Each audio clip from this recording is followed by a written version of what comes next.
Magandang araw po, ako si Laro De Villos Jr. Kabilang po ako sa umakyat po sa Mount Pinatubo na nagkaroon po ng insidente.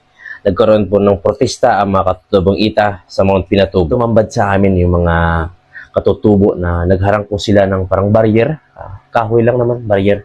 So, parang trespassing na yung mga turista doon na bawal na pumasok. So guys, na-stranded po kami dito sa Mount Pinatubo. Hindi po kami pinatuloy ng mga kaibigan nating ETA kasi yung dahilan, yung right of way nila dito hindi nabibigay ng tama.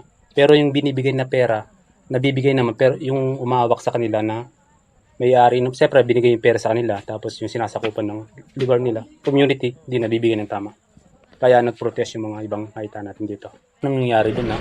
Kasi siyempre yung mga haita natin dito, siyempre lugar nila to, ba't mo sila dadamputin? Yung pinaglalaban nila.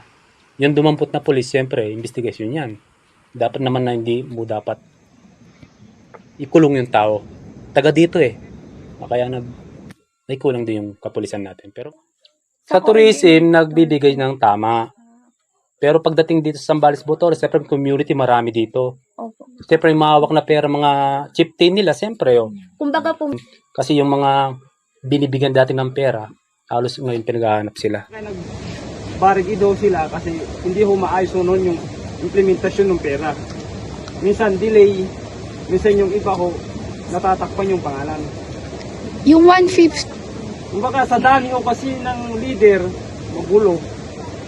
Tapos yung iba yung talagang totally may lupa, hindi ho nabibigyan. Kaya nagkagulo, nagharang ho yung original na may lupa. ay O ay ano talaga. po